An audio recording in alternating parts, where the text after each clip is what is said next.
Did you really have the nerve to drink from my husband's cup? A week after going undercover at my husband's company, keeping my true identity a secret, my husband's secretary slapped me right in the face simply for grabbing his Yeti tumbler during my lunch break. She had absolutely no idea.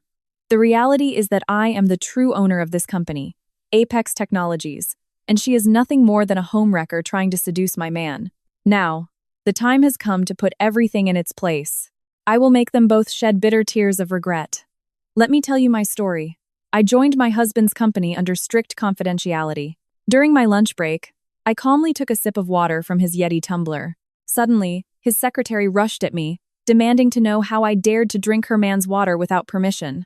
Those words made my husband turn pale. This company was the result of the blood, sweat, and tears of my father, who dedicated his entire life to building it. It all started in a small electronic components assembly workshop hidden in a narrow alley in Silicon Valley. My father poured his soul into that project until it became a massive tech empire that was on the verge of reaching a $10 billion valuation. The day my father passed away, the fate of that immense fortune and thousands of employees fell heavily onto my shoulders. Before we start, make sure to like, share, and subscribe. I love seeing how far these stories reach. Let me know in the comments what part of the world you are watching from. For a sheltered heiress like me, who had grown up among exclusive country clubs, elegant brunches, and strict family protection, that burden was too heavy. That was when Kevin Miller appeared like a safe harbor. He was a young executive from a middle-class family who possessed great social skills and seemed to deeply understand the weight I carried. We got married under the envious gaze of everyone around us. I handed him the company that represented everything my father had built, as if it were the most valuable gift. I gladly decided to step back and become a dedicated housewife. Every day in our massive Bel Air mansion, I pushed myself to the limit to keep his wardrobe impeccable and prepare every single one of his meals. I believed my sincerity would be met with a peaceful home and a husband committed to his wife's family business. I handed over all operational decision-making power to him, retaining only the title of majority shareholder on paper. However, life does not always go as expected, and human greed has no limits. As 3 years passed, Kevin's business trips began to multiply. The nights he came home smelling of alcohol and unfamiliar perfumes increased at the same rate as the company's revenue. His kind words vanished. He started avoiding family dinners and became irritable, using work stress as an excuse. My feminine intuition kicked in immediately. Alarm bells started ringing inside me. They say a marriage is a single unit. That is why, when a wife detects something suspicious about her husband, she cannot simply look the other way. I decided I was no longer going to sit at home waiting to hear more lies. Thanks to my old relationship with Sarah Jenkins, the HR director who had been with the company since my father's time, I created a fake resume and applied for a job at my own company as a simple entry-level administrative assistant. I wanted to see with my own eyes how my husband was running the company, how he treated the employees, and what kind of person he truly was when I was not watching. On my first day of work, I shoved all my designer clothes to the back of the closet. Instead, I put on a simple white button-down shirt and navy blue slacks bought from a regular department store. I tied my hair up with a plastic claw clip. Inside that gleaming corporate skyscraper in downtown Los Angeles, no one recognized Chloe Vance, the true owner of Apex Technologies. The morning went by quickly, with routine tasks like photocopying documents, brewing coffee, and organizing conference rooms. In the afternoon, my supervisor asked me to take an iced coffee to the CEO's office. As I walked down the plush red carpet, I used to run down as a little girl holding my father's hand, holding a serving tray. A wave of indescribable emotions flooded my heart. The thick mahogany door of the CEO's office was slightly ajar, letting a thin strip of light escape. The moment I raised my hand to knock, the voice I heard from inside left me paralyzed. A sickly, sweet female voice echoed with a high-pitched, seductive tone. I instantly recognized that voice. It belonged to Jessica Davis, the secretary famous for her spectacular figure, personally hired by Kevin 6 months ago. She spoke in an unbearably spoiled tone. She mocked the wife who stayed back at the CEO's house, describing her as a useless woman living off her husband's glory. She said I spent the whole year hiding in the kitchen without understanding a thing about business. She proudly boasted that she was the CEO's competent right-hand woman. She claimed to be a modern woman who truly deserved to succeed by his side. I stood frozen. The tray shook slightly in my hands. I waited in silence for Kevin to refute her words. I waited for him to reprimand that arrogant secretary and defend the honor of the wife who had entrusted him with her entire family inheritance. But no objection came. Instead, Kevin's deep laugh echoed mockingly. He agreed with his mistress's words. He described me as a boring woman, limited by outdated values and completely tedious. He complained that living with me was like living with a brick wall. He promised her a future by his side. With sweet words, he assured her that for all those years he had only put up with me for the title of the founder's daughter and to win the trust of the board of directors. He told her she only had to wait a little longer. When everything was settled, he would kick me out of the house, give her a top executive position, and introduce her to high society. The iced coffee on the tray shook violently. A few drops spilled onto the back of my hand. A terrifying chill ran through my entire body. Every word spoken by those two people became a sharp blade, shredding the trust and devotion I had given over the last 3 years.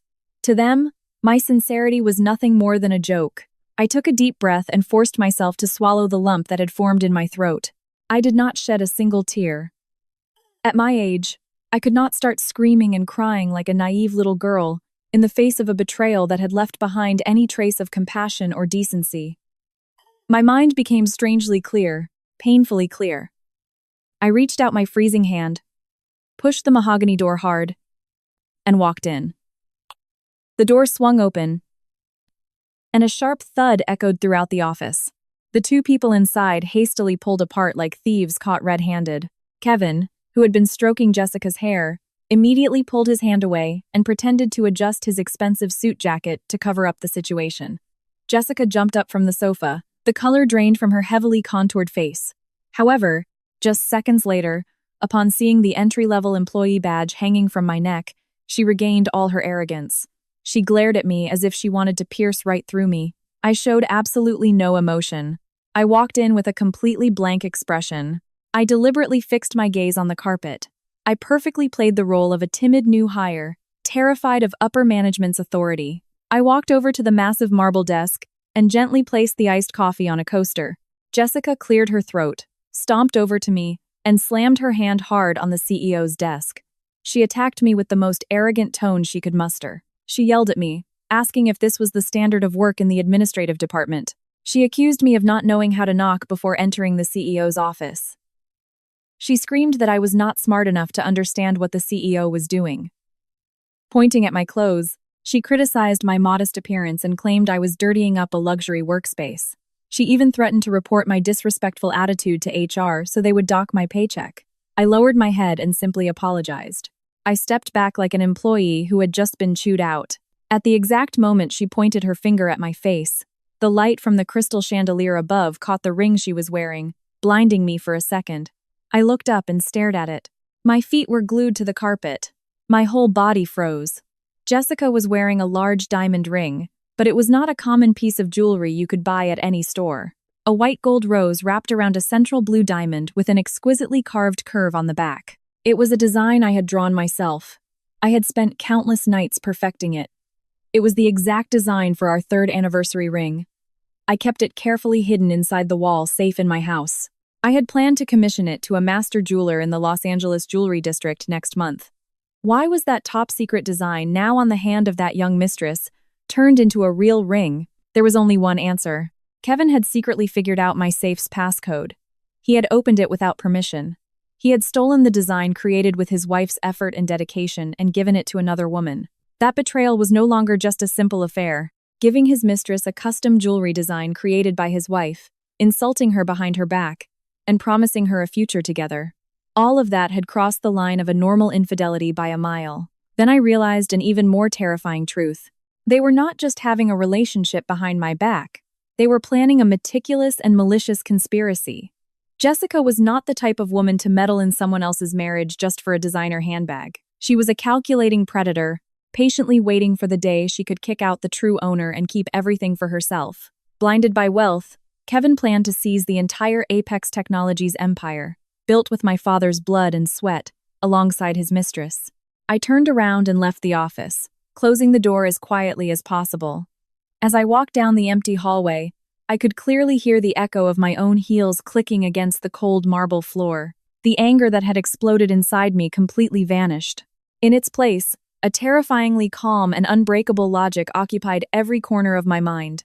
The enemy had shown their true face in the most shameless way possible. I could no longer remain a submissive wife who allowed herself to be trampled on. I had to protect my father's legacy with my own hands. Whatever it took. I would show them clearly that the founder's daughter was not a weak woman they could easily crush. That life-or-death battle officially began the instant that heavy mahogany door clicked shut.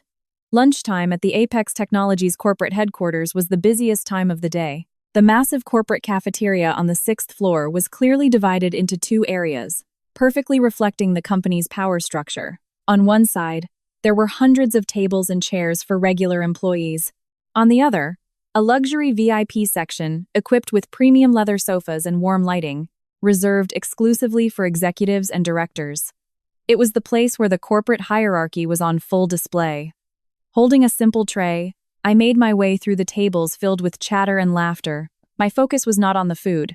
My eyes went straight to the leather sofa area. Jessica was sitting there. Her legs were crossed arrogantly, as if she were a queen. Several executives were shamelessly kissing up to her. They served her food, refilled her glass, and catered to her every need. On the sleek glass table in front of her sat a matte black Yeti tumbler, carefully engraved with my husband's initials.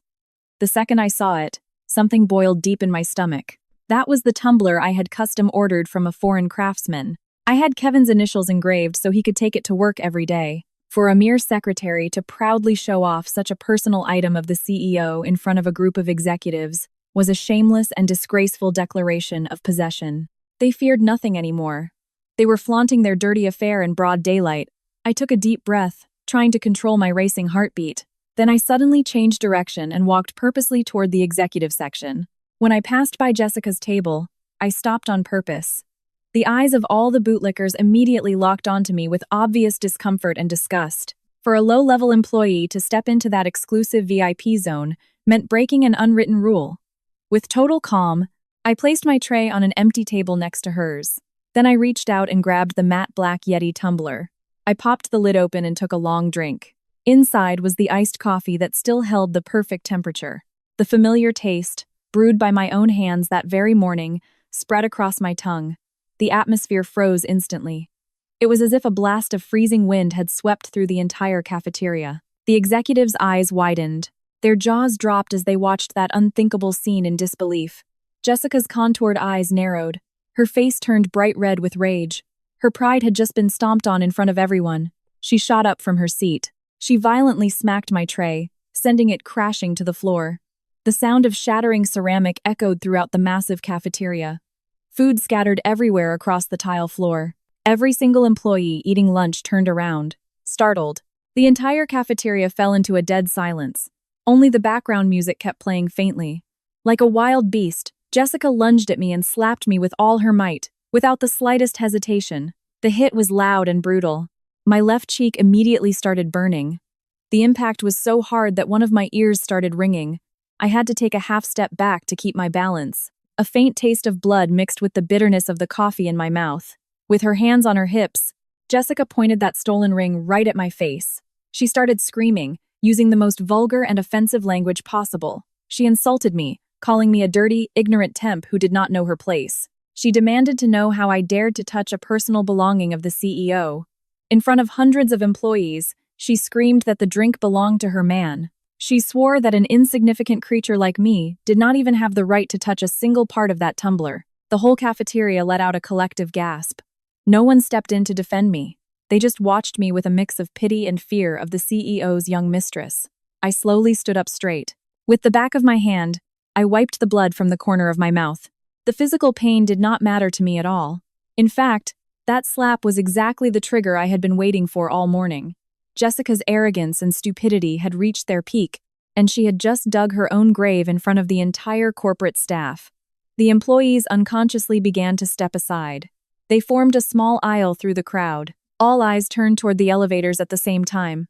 Kevin came running from the cafeteria entrance. The sound of broken plates and his mistress's high-pitched screaming had surely reached the hallway. As the top boss of the company, he had to show up to control the situation and maintain the dignity of upper management. At first, Kevin's face showed pure irritation.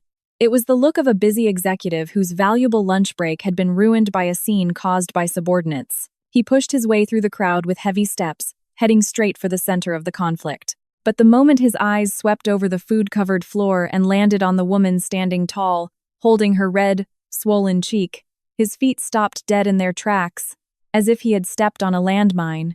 All the blood drained from his face. He turned as white as a ghost. His pupils dilated violently as they locked onto my expressionless face. The powerful CEO stood frozen like a stone statue in the middle of the cafeteria. His arms began to shake. His fingers curled into spastic fists, driven by sheer terror. Blinded by power, Jessica completely missed that terrifying change in her lover's face. Emboldened by her protector's arrival, she perfectly played the victim. She ran over to Kevin, clung to his arm, and pressed herself against his shoulder. Then she started whining in a tearful voice. Pointing her finger at me, she demanded that he call corporate security immediately and have that crazy woman thrown out of the building. She sobbed, claiming I had ruined her reputation in front of everyone. She swore that an insolent temp had touched the CEO's personal belongings just to get his attention. However, Kevin did not hear a single word. He did not answer. He did not try to calm her down. It looked as if the Grim Reaper himself was gripping his throat.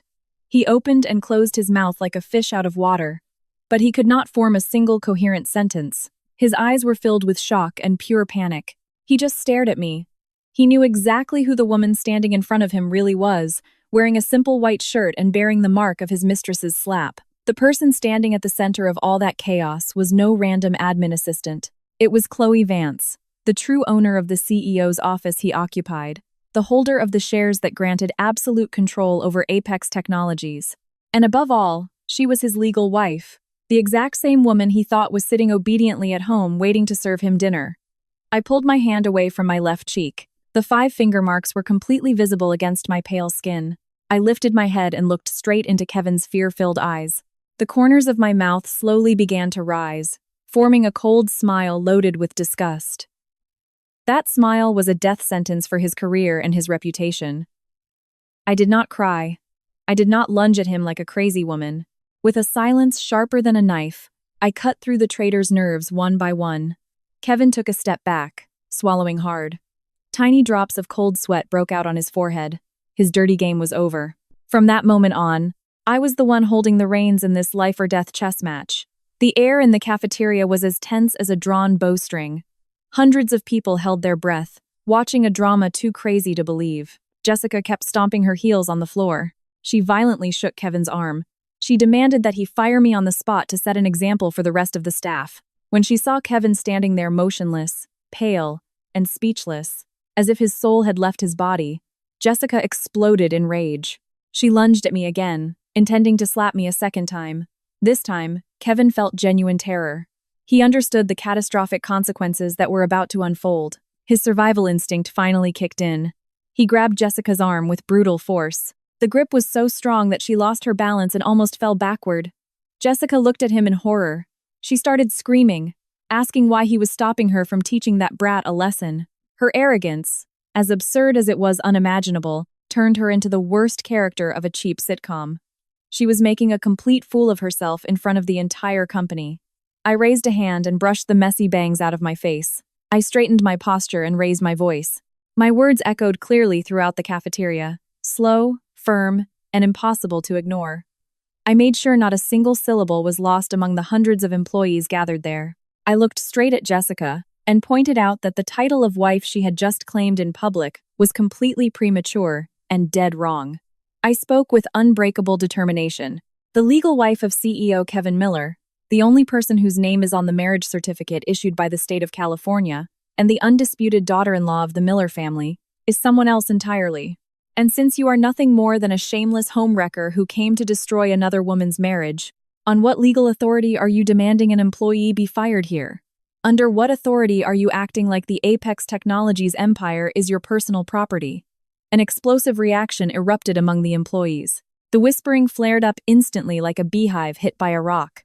The information I had just dropped went beyond anything those corporate workers could have ever imagined. The looks that just seconds ago were full of pity for me snapped toward Jessica, loaded with curiosity, disgust, and open mockery.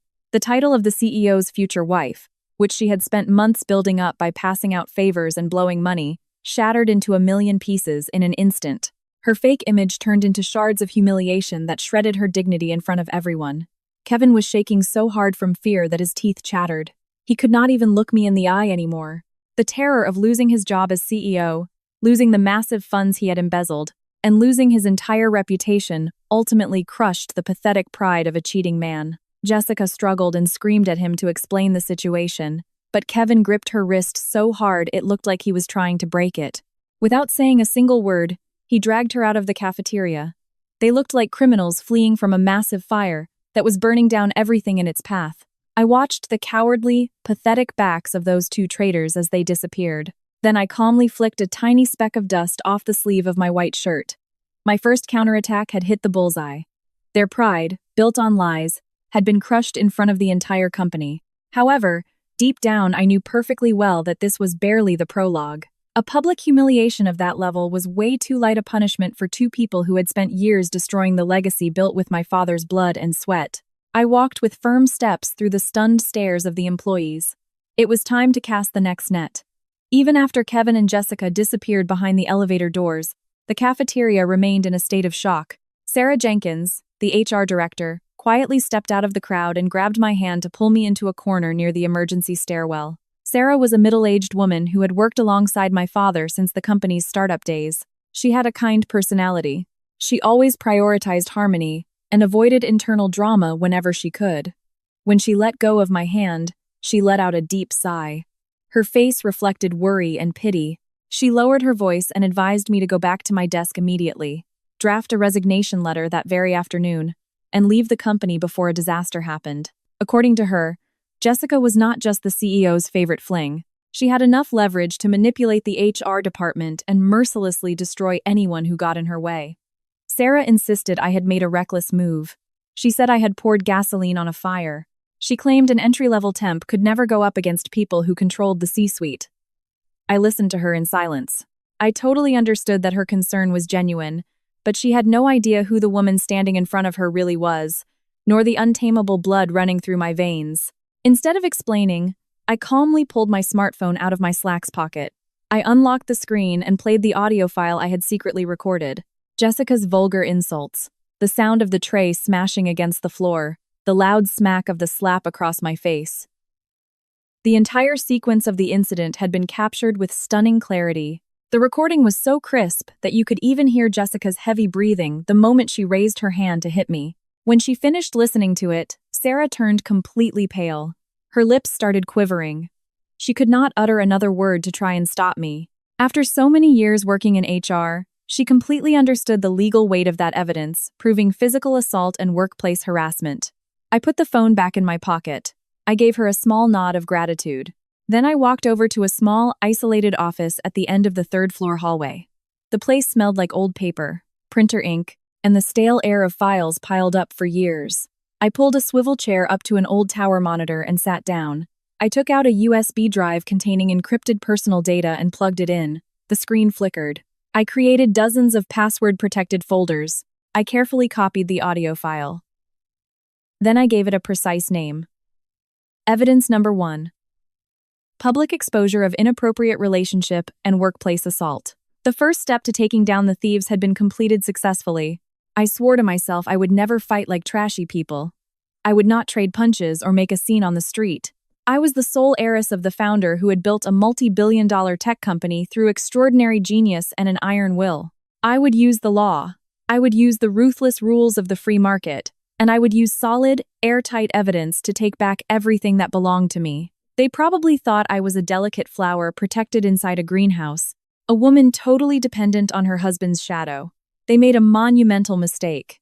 The second they crossed the final line, I would become a hurricane ready to wipe out all the corruption in that company. The first net had already been cast. The net meant to catch the rats eating away at my father's legacy. My father had been a visionary entrepreneur. Before he died, he could spot corporate traps that most people could not even imagine. Shortly before he fell seriously ill, he secretly called me into his office. There, he personally handed me a top-level admin account.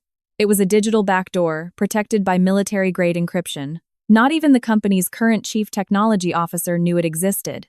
That supreme level of access allowed me to view and extract any data inside Apex Technologies.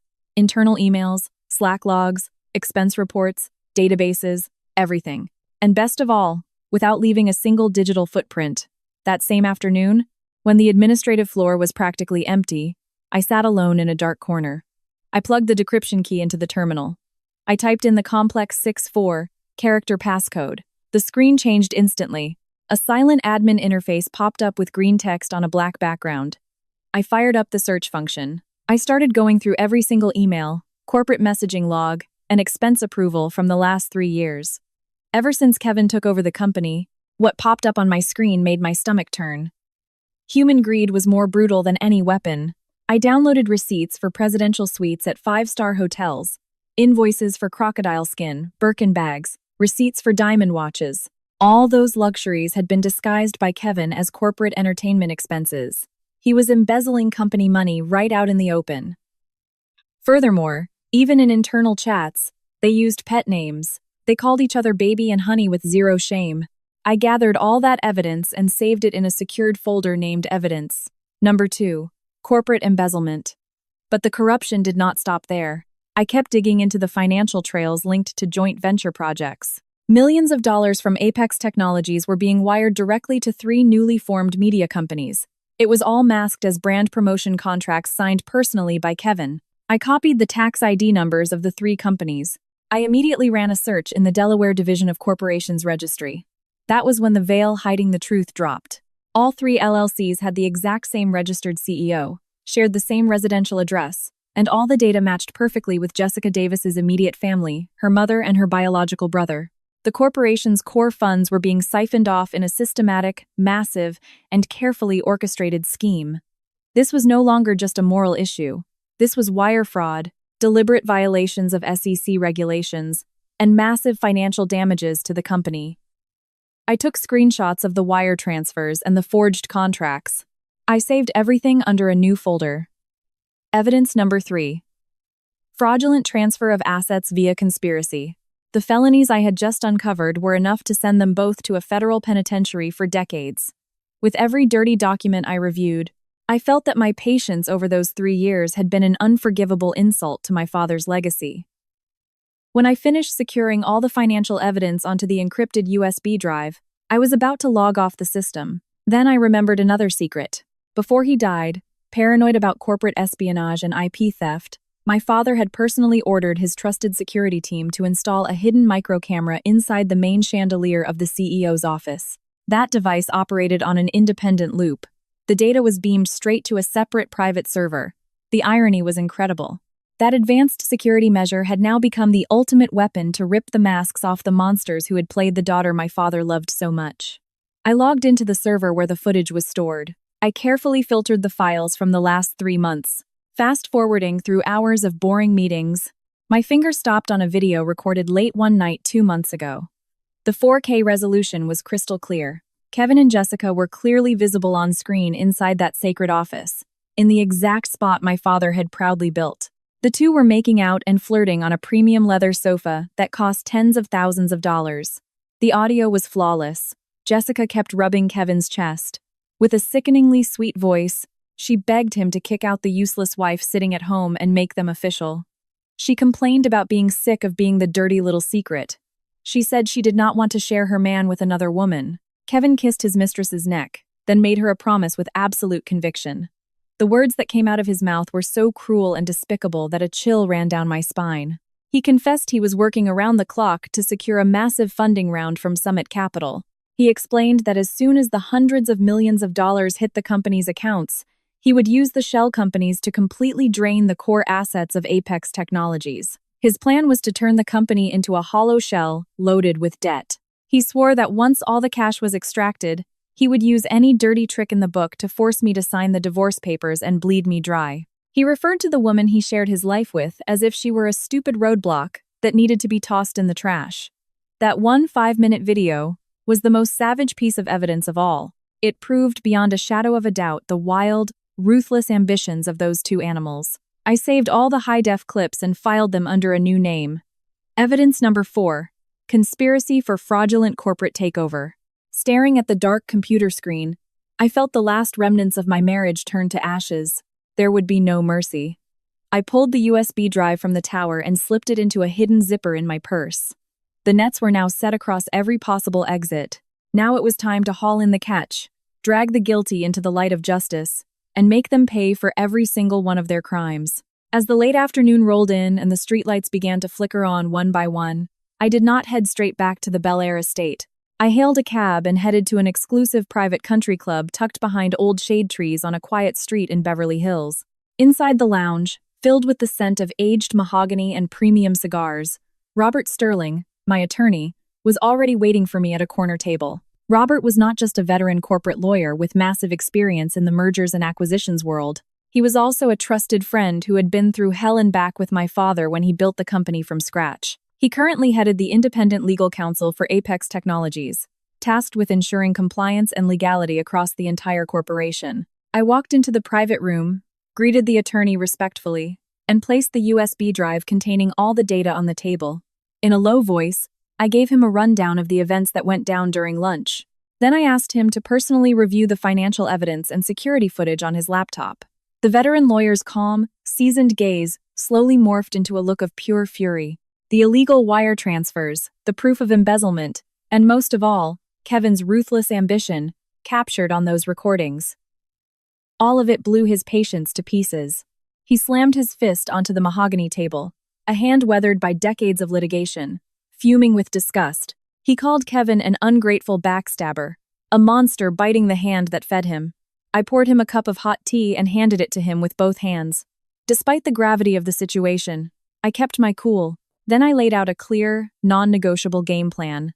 The first objective was to kick Kevin out of Apex Technologies without a single dime and force him to pay back every cent of the damages caused by his actions. The second objective was to reclaim my position as the undisputed majority shareholder and take absolute control of the company before the venture capital deal closed. The third and final objective was to file formal criminal charges, drag Jessica and all the accomplices tied to the shell company network into federal court, and make them answer for every single felony. Robert agreed without hesitation. A look of admiration flashed in his eyes. For a second, he said he saw the exact same iron will in me that my father had. He promised to pull an all-nighter at his law firm.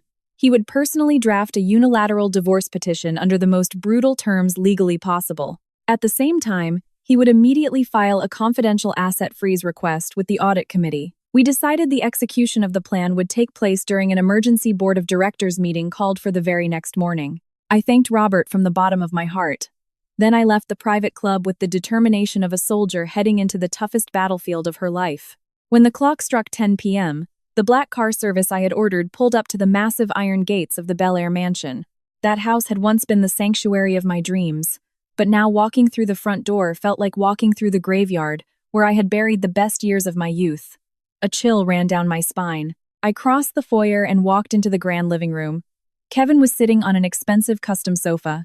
The crystal ashtray on the coffee table was completely full of cigarette butts. Seeing me walk in, he frantically put out his cigarette. He jumped up and plastered on that fake, charming smile I knew all too well. He rushed toward me holding an ice pack and some first aid ointment. With an incredibly soft voice and a look of fake remorse, he started explaining that the incident in the cafeteria had been a massive misunderstanding. Just as I expected, he tried to pin all the blame on his mistress. He claimed Jessica had acted on impulse, that she was young, stressed out from work, and had lost control without thinking. He swore he would reprimand her severely the next day. He promised to make her issue a public apology. He also swore he would restore my honor and dignity. He perfectly played the role of the innocent husband whose heart was broken, seeing his beloved wife mistreated by a rogue employee. I stood dead still with my arms crossed. I made no move to take that ice pack tainted with his lies.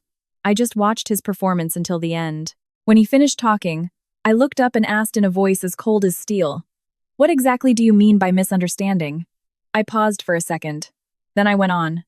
"Do you mean the misunderstanding of cracking my safe and turning the custom design for our anniversary ring into a rock for your mistress?" His face tightened. I kept talking. "Or do you mean the misunderstanding of setting up 3 Delaware shell companies to siphon corporate funds while planning to divorce me and leave me penniless?" Hearing words that sliced right through all his lies, Kevin froze completely. The ice pack slipped from his hands onto the rug. The fake smile vanished instantly. His eyes went wide with terror. I slowly unzipped my purse. I pulled out a stack of full-color printed photos. I tossed them onto the glass coffee table. They were screenshots grabbed from the hidden camera. They showed him holding that secretary and scheming right along with her. I looked him dead in the eye. Without a drop of emotion in my voice, I delivered a single sentence. Get ready to be judged. That was my final verdict. The charade of the perfect husband was over. It was time to face the music. The living room got so quiet you could hear the hum of the central air conditioning. Kevin slowly leaned down to pick up the photos. His hands were shaking. As he looked at each image, his face went from pale white to bright red. The true colors of a greedy, cornered man finally bubbled to the surface. He threw the photos onto the table, snapped his head up, and glared at me. His whole attitude flipped. He pointed his finger at my face and started growling threats. He called me a manipulative psycho. He accused me of hiring private eyes to spy on my own husband. He thumped his chest arrogantly. He claimed that if he had not been running the company day and night for the last 3 years, Apex Technologies would have gone bankrupt a long time ago. In his delusion, he thought he was the company's savior. He believed he had the absolute right to call all the shots. He arrogantly stated that every current member of the board had been put there by him and swore that a simple housewife like me could never take him down. He demanded I destroy all the evidence. He wanted me to go back to playing the trophy wife and keep my mouth shut. If I did not, he promised to strip me of every last dime and throw me out on the street with nothing. I burst out laughing. It was a short, cold laugh, loaded with absolute contempt. It echoed through the massive room. I took a step toward him. I faced him head-on. I did not feel an ounce of fear at those empty threats. I stared intensely at the greed-twisted face of the man I had once loved with all my heart. Our marriage was nothing more than a pile of cold ashes. Then I dropped my final ultimatum. With a firm, cutting voice, I said, "By noon tomorrow, you will personally sign Jessica Davis's termination papers." I watched him without blinking. Furthermore, you will immediately and transparently disclose all marital assets and wire back every single cent you embezzled from the company.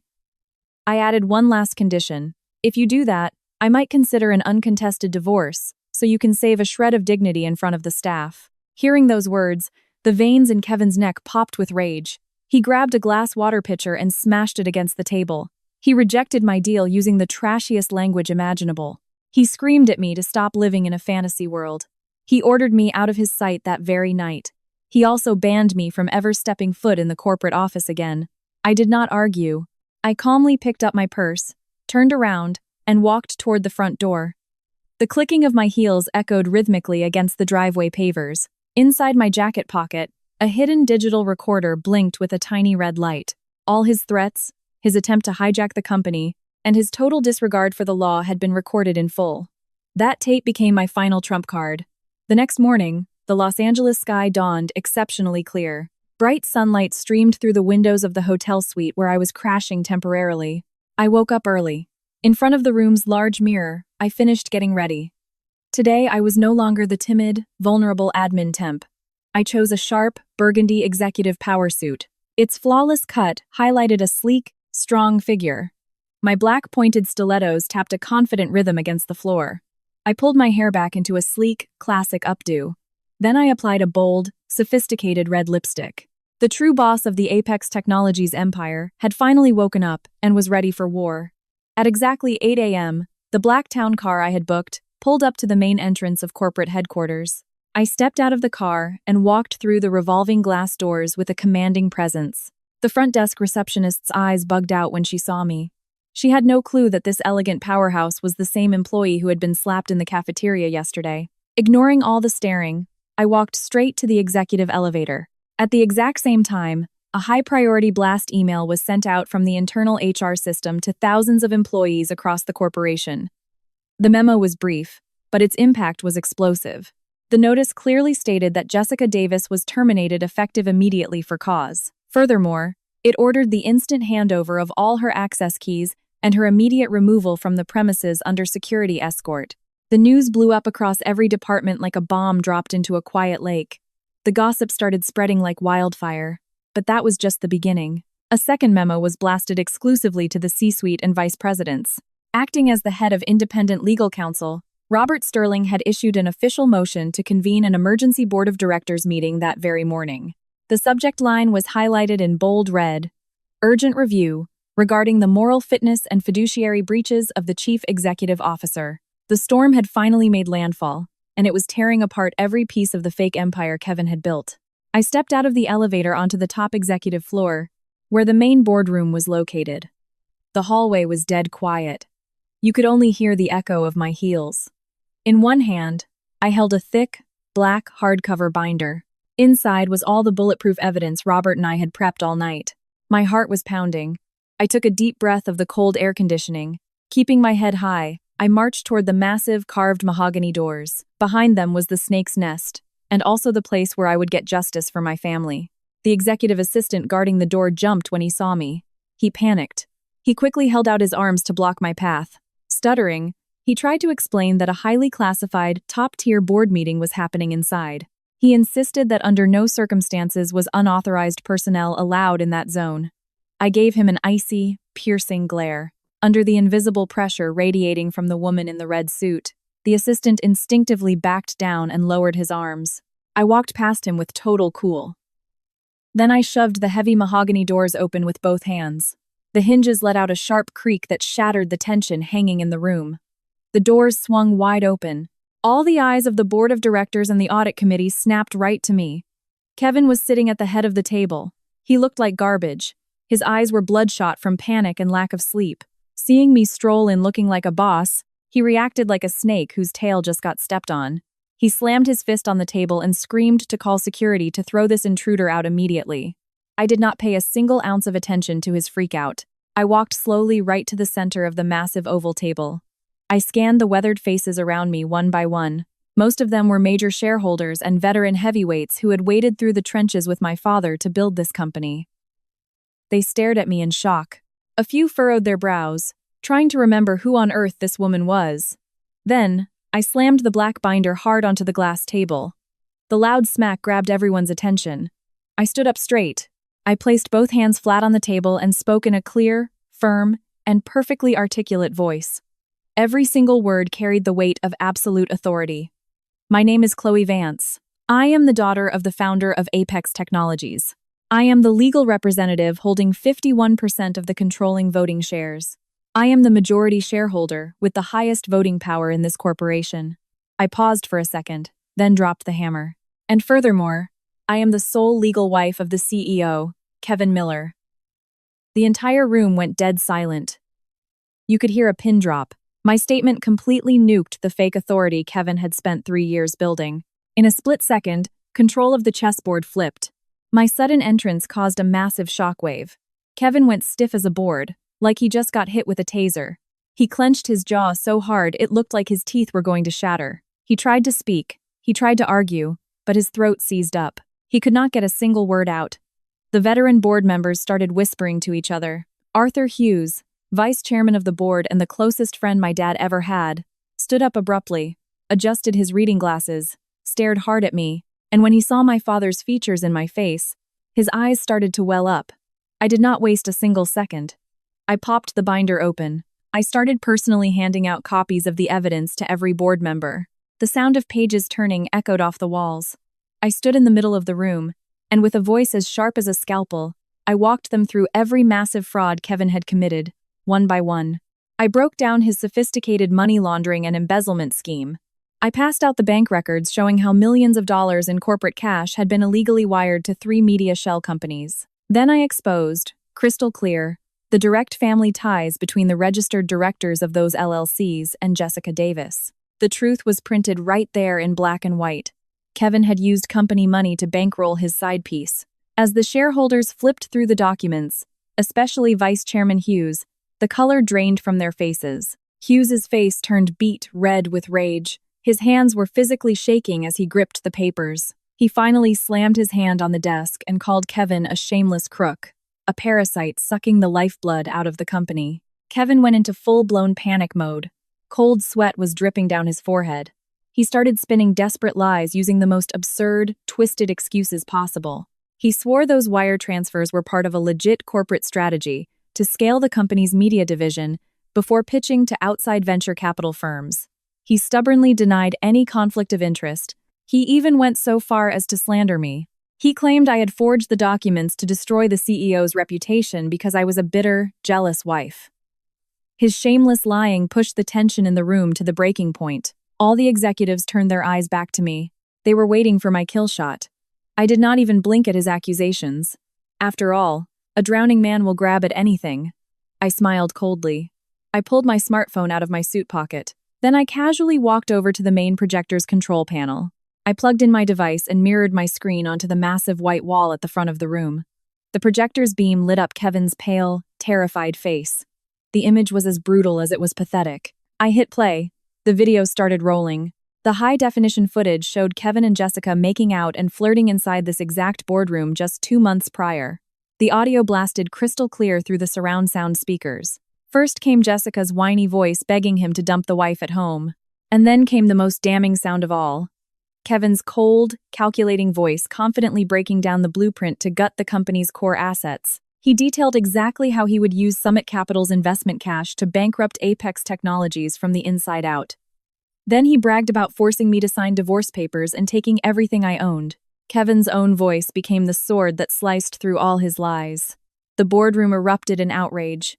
Even the neutral investors who had stayed quiet until now started slamming the table, demanding his head. Vice Chairman Hughes stood up. Face flushed with fury, he demanded an immediate suspension of the meeting to draft an official incident report. Kevin completely lost his will to fight. His legs started shaking. Finally, they gave out. His massive frame collapsed into the leather chair. He buried his face in his hands. His ego, his reputation, and the wealth he built on lies. All of it was blown to bits in exactly 15 minutes. The chairman of the audit committee stood up and formally announced a motion to immediately strip Kevin Miller of all CEO duties and access. The proposal was going straight to a vote. On top of that, all evidence would be sealed and handed straight over to federal authorities. The kill shot had landed, and the traitor was about to get exactly what he deserved. Right as the committee chair finished proposing the vote to oust him, the heavy wooden doors violently burst open once again. Jessica Davis barged into the room, gasping for air. Her hair was a total mess. Her makeup was running down her cheeks, a mix of fake tears and smeared mascara.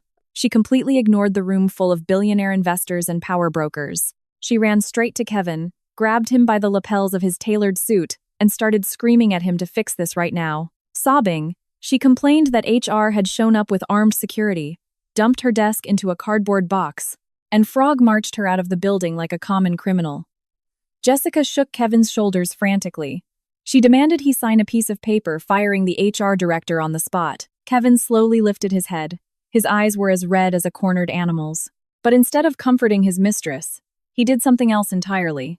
He gritted his teeth and backhanded her across the face with everything he had. The smack was so hard Jessica lost her footing and crashed onto the carpet. Kevin jumped to his feet. Every ounce of rage, humiliation, and terror he had bottled up exploded onto the woman he now blamed for ruining his life. He pointed at her and started tearing into her, calling her every trashy name in the book. He called her a useless gold digger. He blamed her greedy obsession for destroying his brilliant career. In the ultimate act of cowardice, he tried to pin the whole federal fraud case on her. He claimed in front of the board that Jessica had seduced him with her looks and manipulated him into committing corporate fraud. He even denied ever having real feelings for her. He painted himself as a victim trapped in a highly calculated honey trap. Holding her swollen cheek, Jessica stared at him in horror. She could not believe the guy who promised her the world was throwing her under the bus to save his own skin. Then, her eyes accidentally drifted up to the giant projector screen. The video was paused on a frame of them cuddling on the couch while conspiring to rob the company. Jessica completely broke down. The humiliation of having her true colors broadcast to the entire C-suite snapped her last thread of sanity. Screaming hysterically, she lunged at Kevin. She started clawing at his face. She screamed at him. She called him a spineless coward, a piece of garbage. She accused him of using her and throwing her away. Those two backstabbers who had shared a bed and plotted to steal my family's legacy were now tearing each other apart like wild dogs fighting over scraps. Vice Chairman Hughes watched the disgusting scene with pure revulsion. He scowled, slammed the table hard, and ordered corporate security to step in immediately. 6 huge security guards in black suits rushed in. They moved fast and professionally. They pinned them both down, zip-tied their hands behind their backs, and dragged them out of the boardroom. Their screams, insults, and blaming faded away as the elevator doors shut. The room fell quiet again. but the air was still heavy with shock and anger. The trash had been taken out. Now it was on me to rebuild the empire my dad had built from the ground up. The ousting of the CEO, the massive financial scandal, and the sudden power vacuum put the company in an incredibly dangerous spot. In exactly 1 week, a heavyweight delegation from Summit Capital was flying into Los Angeles. Their visit would decide whether they dropped hundreds of millions of dollars into Apex Technologies. It was a make-or-break deal for our core tech pipeline. Losing the CEO right before closing, a mega round threatened to throw the company into a tailspin. Several board members looked seriously stressed. They were whispering to each other. Terrified, a billion-dollar deal was going to vanish because of a tabloid scandal. With total calm, I stacked the paperwork back into a neat pile. I turned to face the room and stood tall, speaking with a commanding, steady tone forged by the unstoppable entrepreneurial blood of the Vance family. I laid out a crisis management plan. I proposed that Arthur Hughes, a highly respected titan in the tech industry and an original founder, step up as interim chairman of the board. His resume would act as an anchor of stability during the turbulence and keep our venture capital partners from spooking. As for the day-to-day operations, I laid down a hard line. As the proxy for the majority shareholder, I was personally stepping in as interim CEO. Looking the entire board of directors dead in the eye, I promised to clean up Kevin's financial mess as soon as possible and plug every leak-draining company cash. At the same time, I announced I would personally lead the pitch team and sit at the negotiating table with the Summit Capital partners.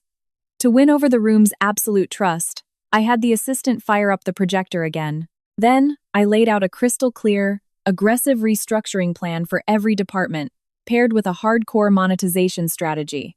That deck meant everything to me. It was actually the strategic roadmap my father had blueprinted before he died. Robert Sterling and I had spent all night updating the models to fit the company's current reality. The razor-sharp metrics, the genius strategic vision, and the ruthless efficiency of the plan. It completely blew away even the most cynical, veteran board members. Vice Chairman Hughes kept nodding, openly praising the numbers. Behind his glasses, you could see the pure pride in his eyes. It was the pride of an old friend watching the resilient daughter of his lifelong business partner take the wheel. The chairman of the audit committee immediately called for an open floor vote. The sweep was absolute. 100% of the board members raised their hands. The resolutions to fire and hire passed unanimously. The decisions were legally binding the second the gavel hit the desk. From that exact second, Chloe Vance changed the course of history. She officially stepped onto the cutthroat stage of corporate America to protect and scale her father's greatest legacy. That very afternoon, I ordered facilities to move all my stuff from that tiny third-floor closet of an office into the massive corner CEO suite. The very first thing I did when I took the office was hire a commercial cleaning crew. I made them trash the entire custom leather sofa set. I also had them rip out all the blinds. I did not want a single trace of those two felons left inside the sacred space my dad had poured his life into. Under the iron fist of the new interim CEO, a massive internal purge kicked off. The news that Kevin had been fired for cause and dragged out by security spread like wildfire. The vice presidents and directors who used to kiss up to him and get rich off his corruption went into full panic mode. They knew damn well that the internal audit net I had cast had exposed the entire roots of their crimes. First thing the next morning, the chief financial officer and the VP of media projects were standing outside my door. They were pale, shaking like leaves, clutching stacks of shadow ledgers, cooked books, and classified hard drives. Hoping to cut a deal, they voluntarily flipped on Kevin, handing over the paper trail, proving his illegal directives. They spilled their guts on exactly how the money laundering ring worked. They also begged me on their hands and knees not to call the FBI. I took the forged files with a stone-cold face. I instantly signed the paperwork, suspending the entire corrupt faction. Their keycards and network logins were revoked until a full forensic audit was wrapped up. I burned a massive chunk of cash hiring one of the Big Four accounting firms. Their forensic teams worked around the clock, grinding through every spreadsheet, fake invoice, and sketchy wire transfer from the last 3 years. Inch by inch, the financial holes blown open by the shell companies started getting plugged. Thanks to the federal banking authorities stepping in, the millions of dollars parked in those accounts got frozen. The legal gears to claw back every penny into the corporate accounts started turning. The corporation went under the knife for a massive, painful, but absolutely vital surgery. We had to cut out the cancer that was eating the company alive. Dozens of corrupt, useless middle managers got the axe and were replaced by hungry, brilliant young talent who had been thoroughly vetted for skills and integrity. Even with all the brutal shakeups, morale among the thousands of regular employees shot through the roof. Accountability, transparency, and fairness became the new law of the land. Like a rusted engine getting a brand new oil swap, Apex Technologies roared back to life. The company was locked and loaded for a massive breakout year. The legal beatdowns moved at warp speed thanks to airtight evidence and federal prosecutors looking for a slam dunk. My divorce case was finalized in Los Angeles Superior Court in one single hearing. Thanks to Robert Sterling's ruthless litigation and the undeniable proof of adultery and dissipation of marital assets, Kevin got completely wiped out. The judge stripped him of all equity in the Bel Air estate. On top of that, he was ordered to pay massive damages for defamation, emotional distress, and financial fraud. That ruling buried him under millions in debt. But the real nightmare for a greedy guy like him was not civil court. The second the ink dried on the divorce decree, the U.S. Attorney's Office officially launched a criminal probe. The Department of Justice hit him with a massive federal indictment. Kevin was arrested in a dawn raid for aggravated wire fraud, corporate embezzlement, and SEC violations. The click of the steel handcuffs locking around his wrists marked the absolute end of his run. During his federal trial, the swaggering, arrogant CEO who once ran the corporate world was totally gone. Kevin was wearing a standard prison jumpsuit. He looked frail and completely broken. He sat at the defense table staring at the floor, too ashamed to look anyone in the eye. The federal judge showed zero mercy, handing down a brutal sentence: 15 years in federal lockup. His partner in crime, Jessica Davis, did not dodge the bullet either. The FBI traced her digital footprint straight to the creation of the Delaware shell companies. She was charged with conspiracy, forging federal tax documents, and taking commercial kickbacks from vendors. The fake crying and the victim card she tried to play on the witness stand did absolutely nothing to erase the paper trail of her felonies. The judge slammed the gavel and gave her 10 years in federal prison. Those two sociopaths who threw out all morals to try and steal my family's empire using dirty tricks ended up paying the ultimate price. They traded their youth, their freedom, and their entire future for a cold iron cell block. The guilty were punished, and justice was served cold, hard, and final. Exactly 1 year after that hurricane ripped through the company, Apex Technologies looked like a totally different beast. Under my aggressive leadership and a razor-sharp corporate strategy, we did not just survive the crisis, we dominated. The pitch with Summit Capital was a grand slam. We blew their valuation targets out of the water.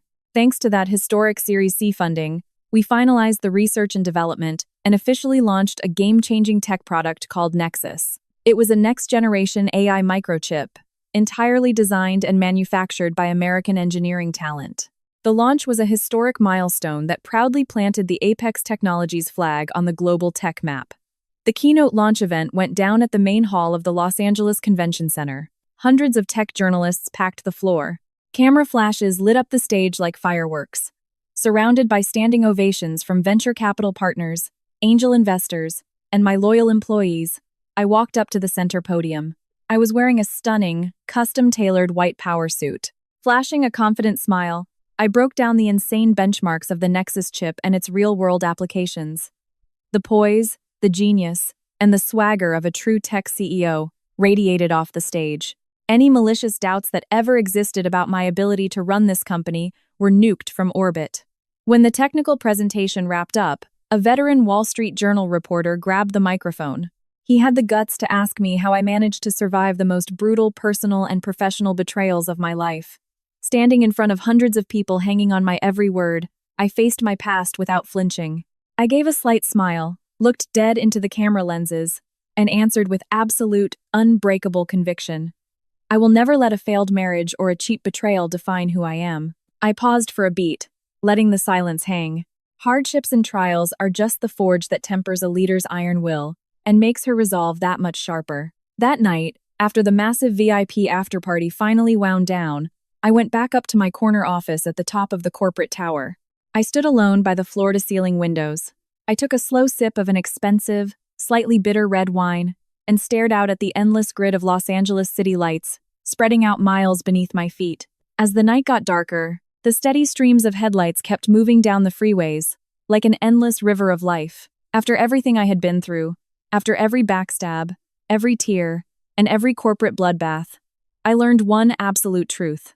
In this world, a woman's most reliable safety net is never found in the fragile promises of a man or on a piece of paper like a marriage license. The ultimate shield you can ever have is financial independence, a razor-sharp mind, and the raw power to rise from the ashes to build your own brilliant, unbreakable empire with your own two hands.